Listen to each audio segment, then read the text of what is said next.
Lihatlah detail luar biasa pada miniatur ini. Dari grill depan yang elegan hingga lampu belakang yang dirancang dengan presisi tinggi. Jika kalian seorang kolektor diecast atau penggemar otomotif, video ini akan membawa kalian ke sebuah perjalanan mendalam di setiap sudut Toyota Alphard skala kecil. Alright guys, setelah kita membahas diecast Toyota Alphard warna hitam kemarin, nah kali ini kita akan lanjutkan untuk membahas diecast Toyota Alphard versi warna putih dari merek One Model atau Model One ini ya. Jadi ini adalah coba-coba, kita mencoba brand baru ya dari diecast atau miniatur ya. Gak selamanya kita hanya memfokuskan review Hot Wheels, Matchbox, Majorette, Tomica, atau Mini GT, atau Pop Race, Inno, Tarmac, dan lain-lain ya. Tapi kita juga harus mencoba merek-merek lain seperti One Model ini. Ini adalah merek dari One Model atau Network Shuttle Model. Ini adalah perusahaan yang memproduksi diecast dengan merek atau brand One Model ini atau Model One. Nah, ini keren sekali, sudah ada lisensi resmi dari Toyota. Dan di sini tertulis Toyota Alphard Platinum White Pearl RHD Right Hand Drive. Dan packaging seperti ini, ada acrylicnya. Ya, setelah kita review yang warna hitam, kita akan lanjut versi warna putih. Oke. Seperti apa diecastnya? Langsung kita buka ya guys. Oke, kita keluarkan saja. Wow, pasti sangat menarik. Oke, di sini ada tulisan All New Alphard 1:64 Scale Collectibles Limited Edition. Oke, Limited Edition ini adalah All New Alphard. Sebenarnya ini lebih tepatnya Toyota Alphard Hybrid tahun 2024 ya. Oke, kita dapat RHD Right Hand Drive atau setirnya ke setir kanan. Oke, kita cek apakah benar setir kanan. Kita buka langsung packagingnya dan dia dilindungi dengan bubble ya. Jadi nggak sama kayak merek-merek yang lain yang model-modelnya pakai akrilik. Biasanya pakai skrup, dia nggak pakai skrup guys ya. Dia pakai pelindung bubble ya. Oke, seperti ini diecastnya teman-teman setelah kita keluarkan. Wow, menarik sekali ya. Kemarin hitam, sekarang versi warna putih. Jadi kalian nggak penasaran ya yang versi setir kanan. Kita lihat detail-detailnya. Kita zoom, kita lihat setiap sudut detail-detailnya. Biar kalian puas, kalian para penonton, lihat setirnya setir kanan ya. Alright, jadi mobilnya mobil-mobil yang ada di Indonesia atau Asia ya, karena setirnya setir kanan ya. Keren banget, jadi kita nggak punya yang, jadi kita punya lengkap ya. Satu setir kanan, satu setir kiri ya, keren ya. Alright, detail-detailnya, wah benar-benar memuaskan banget ya untuk dilihat, untuk difoto atau dipajang di tempat meja kerja kita atau di meja belajar kita ya. Widih, mantap nih. Lihat dari depan saja, detailnya juga sudah akurat dan presisi. Tidak ada semacam space antara lampu plastik mika dengan bodinya ya. Lihat nih, semuanya sudah fit, sudah pas gitu ya, diletakin di sini. Lihat detail lampu plastik mikanya untuk lampu depannya atau headlightnya, jadi bukan sekedar cet-cetan atau totolan atau decol ya. Oke. Kemudian ini ada emblem Toyota di bagian tengah depan sini, di depan grillnya. Dan ini grillnya juga keren ya, lebar. Dan ada juga aksen-aksen chrome-nya seperti ini. Alright, seperti itu ya, kotak-kotak gitu ya. Dan di plat depannya ada tulisan Alphard. Nice banget. Di sini grillnya juga, dan di sini ada detailing seperti lampu fog lamp di bawah ya. Alright, seperti itu. Bagian depannya keren banget. Kalian yang belum punya Alphard, gua doain kalian segera punya rezeki biar bisa beli mobil Alphard beneran ya. Kalau nggak punya ya nggak apa-apa, kita koleksi diecastnya dulu. Siapa tahu bisa memotivasi kita, bisa memacu kita bekerja lebih giat, lebih tekun, atau mungkin bisa membuat kita bersemangat untuk mencari side hustle atau pekerjaan sampingan ya. Dan kita nggak selalu ini ya mengandalkan pekerjaan utama juga ya. Kita harus punya side hustle seperti yang gua lakuin ini, bikin konten YouTube biar kalian juga tahu diecastnya. Tapi juga gue cari cuan dari video ini ya, dari iklan doang ya. Nah teman-teman, gue nggak sedang mempromosikan sebuah merek atau brand ya, tapi gue sedang mereview diecast ini apakah ini worth it untuk dikoleksi, karena itu termasuk, nah ya,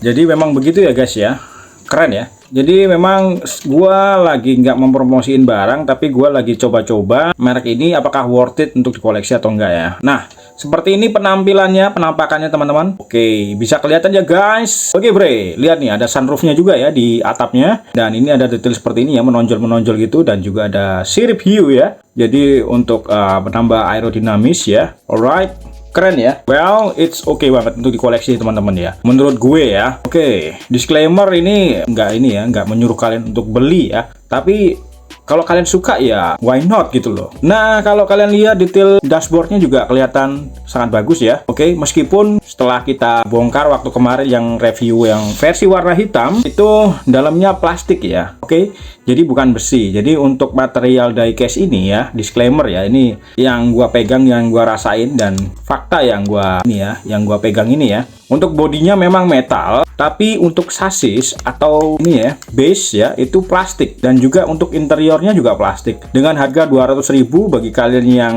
mendang-mending ya, mungkin kalian lebih milih mending koleksi Mini GT guys. Tapi apakah Mini GT bikin diecast skala 1:64 untuk mobil Toyota Alphard ya? Atau kalian mau menunggu sampai kapan Mini GT mau bikin Toyota Alphard skala 64 ya? Jadi sekarang lagi fokus bikin Kaido sama LBWK ya. Nah guys, seperti ini penampilannya ya, warna putih bener-bener cakep banget ya. Jadi lengkap ya, hitam dan putih ya. Oke, warna-warna netral ya. Jadi warna-warna yang resellable ya, mudah dijual ya kalau mobil beneran ya. Nah, banyak yang berpemikiran yang sama kayak gue ya. Kenapa sih orang-orang kok suka dengan mobil Alphard ya? Kenapa ada orang kaya itu suka banget sama Toyota Alphard ya? Ini fakta menarik ini. Jadi, orang kaya itu suka dengan Toyota Alphard tuh karena beberapa hal ya. Salah satunya adalah kenyamanan dan kemewahan ya, dengan interior yang luas dan lega. Kemudian ada fitur canggihnya juga ya. Jadi ada fitur keselamatan ya dengan rem otomatis gitu ya. Oke, kemudian juga tampilan eksteriornya yang mewah dan elegan. Oke, seperti ini ya guys ya, sebagai mobil yang benar-benar multifungsi ya. Alright, jadi kenapa multifungsi? Dari segi fungsionalitas dan fleksibilitas ya. Jadi dia juga kapasitas untuk penumpang dan kargonya sangat lega. Di sisi lain juga ada masalah prestis dan status sosial ya. Oke, karena itulah mobil ini juga banyak disukai oleh para penggemar otomotif atau orang kaya ya, menunjukkan kesuksesannya bisa memiliki diecast seperti ini ya. Widih.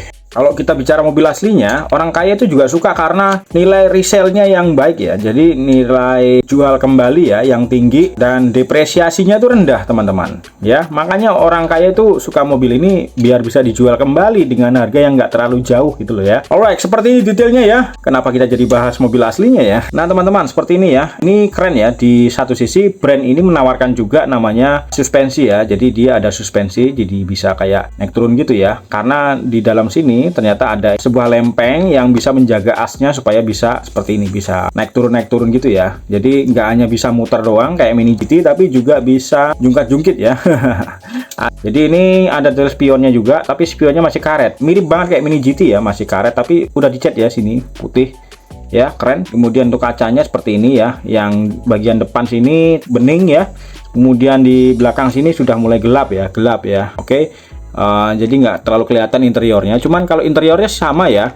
Sekilas untuk kursinya juga sama warnanya kayak yang versi warna hitam waktu kemarin kita review ya. Setelah kita bongkar, warnanya itu lebih ke apa ya, kalau hijau sage sih kurang ya, hijau sage paling muda kali ya, agak terang gitu ya. Kemudian ini bannya atau rodanya terbuat dari karet ya, dan juga di tekstur seperti ini, keren banget. Dan juga untuk velgnya kayak ada aksen chrome-nya juga di bagian sini ya. Jadi nggak cuma warna hitam doang, tapi juga ada aksen chrome-nya gitu ya. Kemudian untuk bagian bodinya ini cetakannya ada garis-garis pintunya juga jelas. Kemudian detail handle-nya juga jelas. Kemudian detail garis-garis kayak gini juga jelas dan tegas ya. Nggak cuma tonjolan-tonjolan doang, tapi juga di presisi ya, di press untuk bentukan bodinya ya, cetakannya. Jadi kalau die casting ya, ilmu die casting itu mencetak sebuah logam ya, supaya dibikin seperti jadi miniatur atau bikin die cast gitu ya. Kemudian keren banget ya, kaca-kacanya ini dilapisi dengan warna silvernya juga, dikelilingi warna silver. Dan ini untuk lampu belakangnya ini plastik mica juga ya. Oke, kita lihat di bagian belakangnya ini. Coba kita lihat, kita zoom lebih dekat. Nah, cakep pol ya. Lampu belakangnya sudah pakai plastik mica juga ya, sama kayak yang versi warna hitam kemarin. Kemudian ada emblem Toyota, tulisan Alphard, di plat nomornya ada tulisan Alphard juga. Kemudian di sini ada tulisan Executive Lounge ya, Executive Lounge. Nah, kemudian di sini ada tulisan HEV E4. Jadi ini tipenya ya. Jadi ini Alphard Hybrid ya guys. Dan ini ada cet-cetan untuk lampu bawahnya, lampu ini ya, belakang ya. Keren ya, detail-detail kecil seperti ini juga nggak terlewatkan. Dan ini garis untuk bagasi belakang ya.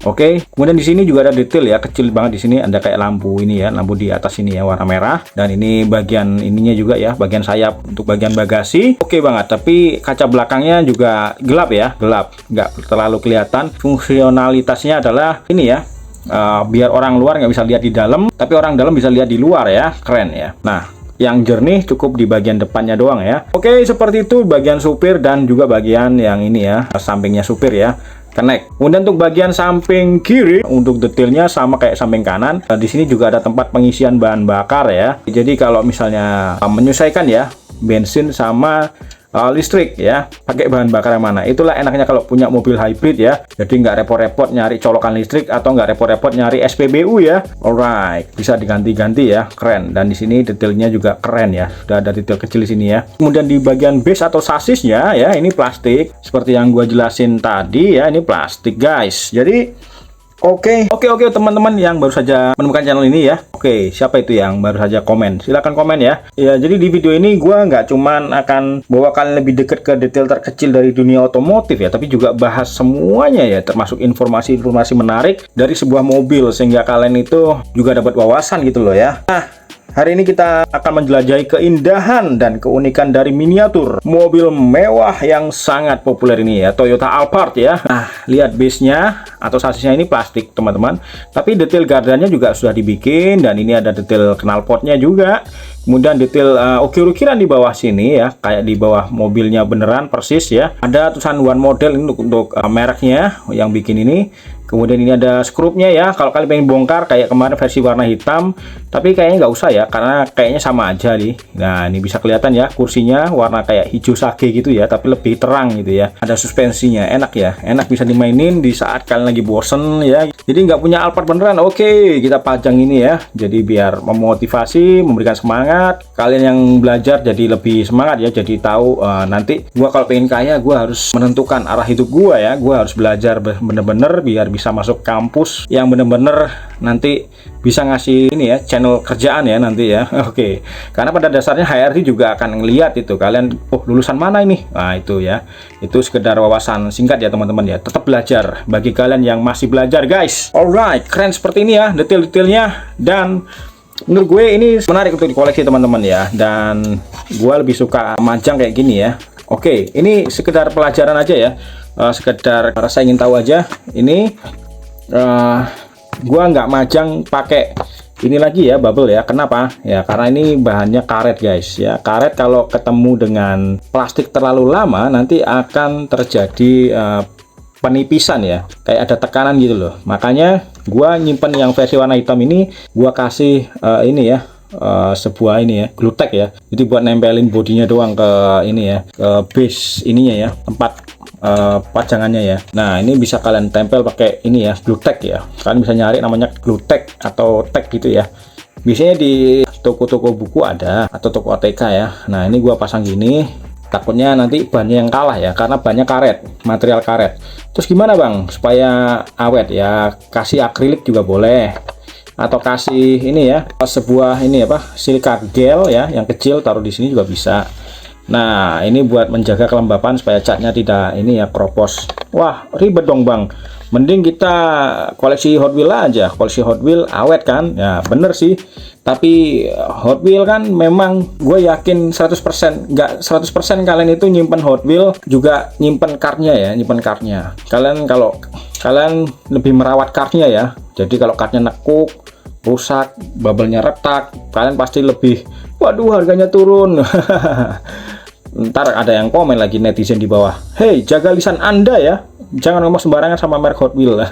Gua nggak lagi jelek-jelekin Hot Wheel ya, tapi kenyataannya kalian para kolektor yang koleksi Hot Wheel sering koleksi sama ini ya, sama kartnya, dan kartnya nggak boleh rusak, nggak boleh sobek, nggak boleh nekuk ya. Kalau kita kan kalau koleksi diecast kan enak nih ya. Oke, kayak gini ya, koleksi diecast yang skala 1:64 yang miniatur kayak gini. Kalau memang nggak terlalu awet ya, kalau dibanting atau dimainin di track orange bisa rusak gitu ya, tapi ya memang fungsionalitasnya bukan untuk seperti itu gitu loh. Fungsionalitasnya untuk diecast ini ya memang dipajang sebagai ya, sebagai ini penyemangat, sebagai motivasi, atau mungkin untuk keestetikan atau keindahan meja kerja atau meja belajar kalian. Nah, Kira-kira seperti itu ya guys. Dan kalau kita bandingin dengan diecast yang lain ya, sebenarnya ada juga diecast Toyota Alphard tapi dari merek yang lain. Ini dari merek Tomica ya. Tomica juga ngeluarin ini, teman, skalanya 1:65 ya, selisih dikit gitu ya. Ya sebenarnya kalau dibandingin juga apa ya, lebih gedean ini ya, lebih gedean yang 64 aslinya. Ini lebih kecil gitu ya. Cuman ya kelemahannya kalau Tomica memang nggak dipakai spion ya. Karena apa? Karena sangat ringkih nanti, dan itu takut untuk berbahaya untuk anak-anak. Nah kalau disandingin kayak gini ya, lebih ini ya, lebih bantet yang ini ya. Dan ini untuk versi ininya ya, versi toys ya, memang untuk mainan anak-anak, tapi nggak mainan anak-anak juga sebenarnya, bapak-bapak main ini juga soalnya. Nah ini bagasinya bisa dibuka, kalau ini nggak ada open partnya ya. Nah warnanya lebih putih ke apa ini, putih lebih pudar ya, dan ini bukan Toyota Alphard hybrid ya, beda ya. Nah ini yang hybrid ya. Nah kalau ini yang Toyota Alphard yang lawas ya, masih logonya seperti ini ya. Nah perisai gitu ya, emblemnya perisai, tapi oke ya. Ini ya sebagai alternatif karena belum ada yang bikin ini kali ya, skala 1:64 nya ya. Ini skala 1:65, cukup oke untuk dikoleksi teman-teman ya. Diecast kayak gini bolehlah kalian koleksi sebagai alternatif ya, kalau memang harganya terlalu mahal. Ini harganya waktu itu gua beli 50.000 ya, tahun 2020 kalau nggak salah ya, 2019 coy. Gua nemu ini kalau nggak salah di salah satu toko di mall ya, Toys Kingdom ya. Jadi menurut gue sih worth it lah ya untuk dikoleksi ya teman-teman ya. Waktu itu, sekarang harganya sudah 90 ribuan ini sekarang kalau dijual, dan gua nggak mau jual ini ya, sorry ya, karena satu-satunya ya. Jadi ada perbandingannya, ini Toyota Alphard lawas ya, ini yang hybrid yang baru ya. Oke. Nah itu aja teman-teman ya, sebagai pajangan, sebagai pengingat motivasi juga. Dan diecast ini memang worth it untuk koleksi ya. Untuk nilai sendiri untuk diecast dari one model Toyota Alphard ini ya, all new Alphard HEV E4 ini, gua akan kasih nilai dengan nilai 98 dari 100 ya, terlepas karena base nya masih plastik ya. Coba base nya besi, wah bersaing tuh sama Mini GT ya. Nah teman-teman, itu ya review singkat kita ya. Semoga kalian suka dengan review video ini, dan jangan lupa untuk kasih like, komen, dan share. Dan bagi kalian yang baru saja menemukan channel ini ya, subscribe ya, karena subscribe itu gratis dan nggak perlu membayar, dan kalian tidak akan menyesal karena akan mendapatkan update-update review diecast terbaru dari gue. Dan juga kita akan membahas setiap aspek dari miniatur ya, dari kualitasnya, ketelitian desain, dan bahkan fitur-fitur kecil yang membuatnya hampir seperti mobil aslinya ya. Nah itu aja review singkat dari gue. Sampai jumpa lagi di video selanjutnya. Thanks for watching teman-teman. Until next time.